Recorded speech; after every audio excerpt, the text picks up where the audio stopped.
c'est la guerre. Les réformés de Zurich se battent contre les catholiques de la Suisse centrale.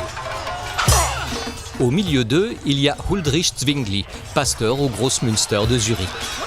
Il faut que l'on permette à la nouvelle foi réformée d'être propagée partout en Suisse. Mais les réformateurs perdent leur guerre de religion et leur réformateur, Huldrych Zwingli.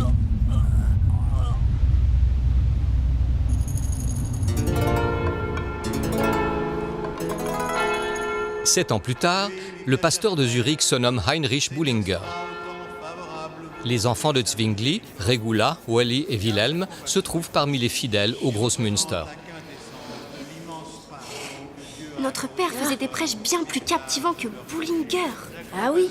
Comment ça? Il parlait en langage clair. Père voulait renouveler la société. C'est la réformer qu'il voulait. Il disait ce qui ne lui plaisait pas. Les évêques et le pape prennent l'argent dans vos poches avec leurs pèlerinages ruineux et leurs indulgences. Nos jeunes hommes sont envoyés à la guerre, à la solde de seigneurs étrangers.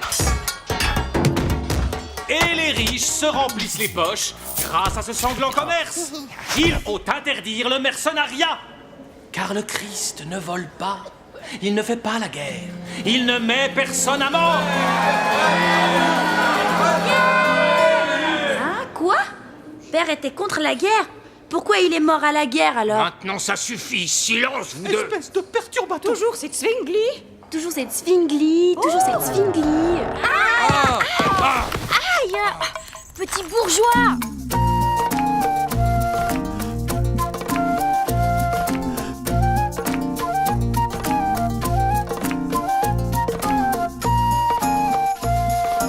Hey, les enfants de Zwingli!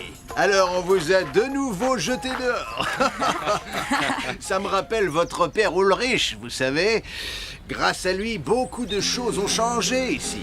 Il voulait réformer l'Église. Mes amis, notre époque a changé. Si tous parlent l'allemand ici, pourquoi faut-il que le prêche soit en latin? Et toutes ces images pieuses et ces autels?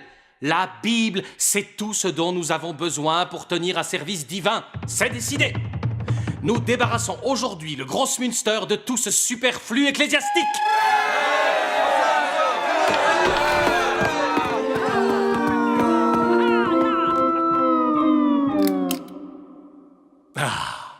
Magnifique.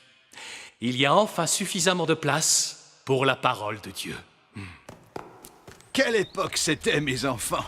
Mais notre Zwingli avait encore bien d'autres idées intéressantes. Il a traduit la Bible en allemand et a fait en sorte que les enfants de milieux pauvres puissent aller à l'école. Eh oui, Zwingli a même fondé une école pour les pasteurs. Une école pour pasteurs. Oui, votre père attachait beaucoup d'importance à l'instruction. Je suis sûr que vous êtes tous très studieux à l'école. Eh bien, je crois qu'on va devoir y aller, d'accord? Salut!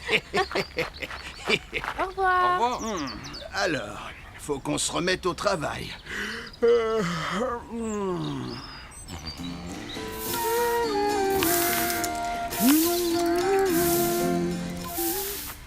Où est Ellie? Salut maman! Vous êtes déjà de retour. Le prêche aujourd'hui, il était plus court. Eh bien, allez au marché me chercher une poule.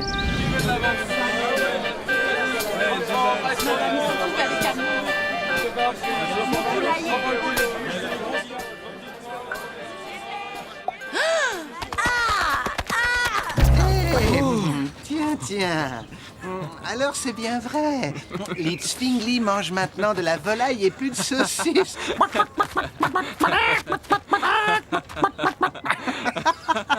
Alors les bouffeurs de saucisses, on se revoit à l'école. Bouffeur de saucisses? Oui, ça a à voir avec ce que notre père a vécu. Parce qu'autrefois, les gens devaient jeûner avant Pâques. 40 jours durant. Mais celui qui pouvait payer une somme importante était dispensé de cette obligation. Notre père a été invité à un repas exactement pendant cette période. Hein? Une saucisse? Malgré l'interdiction de l'Église, ça a fait scandale. Liquidez-moi le pape! Veux-tu jeûner? Alors fais-le! Veux-tu manger de la viande? Alors fais-le! Et laissons le peuple chrétien avoir le libre choix! C'est ainsi qu'à Zurich, le jeûne fut abrogé. Ah, ça me donne faim. Qu'est-ce que tu dis?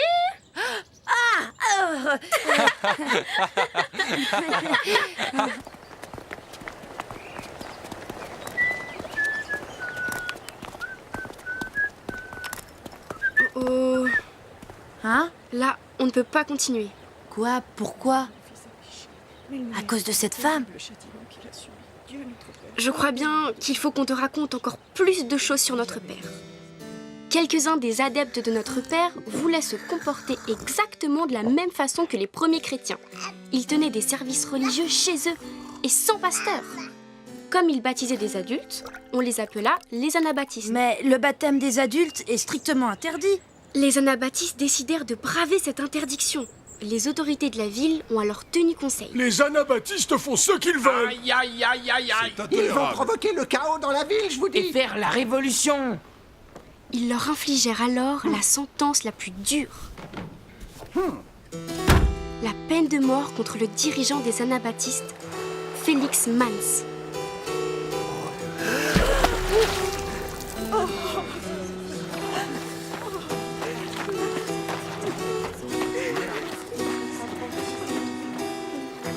Et la femme que vous voyez là, eh bien, c'est la mère de Félix Mans. C'est comme ça. Vaut mieux oublier toutes ces vieilles histoires. Oui, mais c'est pas juste. Et Félix Mans n'a rien fait de mal que je sache.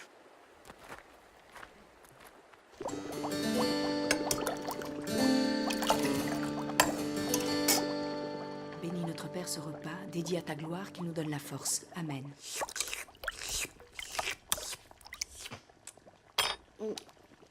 Mère, pourquoi Père n'a-t-il pas essayé de venir au secours de Félix Mans?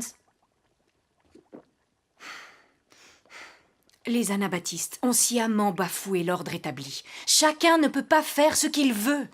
Votre père avait réussi à établir tant de choses. Il avait peur que les anabaptistes détruisent tout ce qu'il avait accompli. Oui, il avait une grande force de caractère. Après Zurich, votre père voulait réformer toute la Suisse. La réforme doit maintenant se poursuivre. À l'assaut de la très catholique Suisse centrale. Ce qui provoqua la guerre. Une guerre fatale à votre père.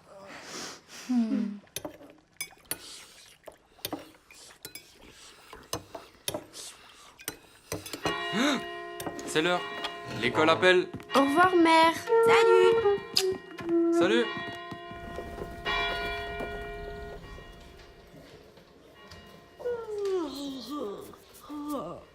Aïe.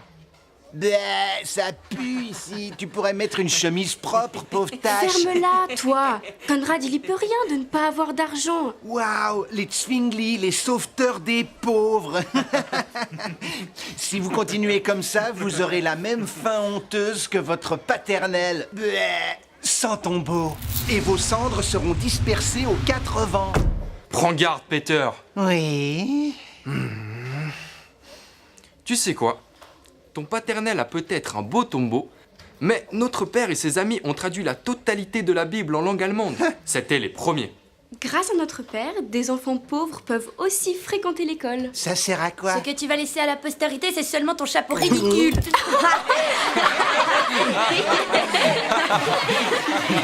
Ça suffit maintenant. À la porte, les Zwingli, tout de suite. Oui, monsieur le professeur. Toujours ces Zwingli.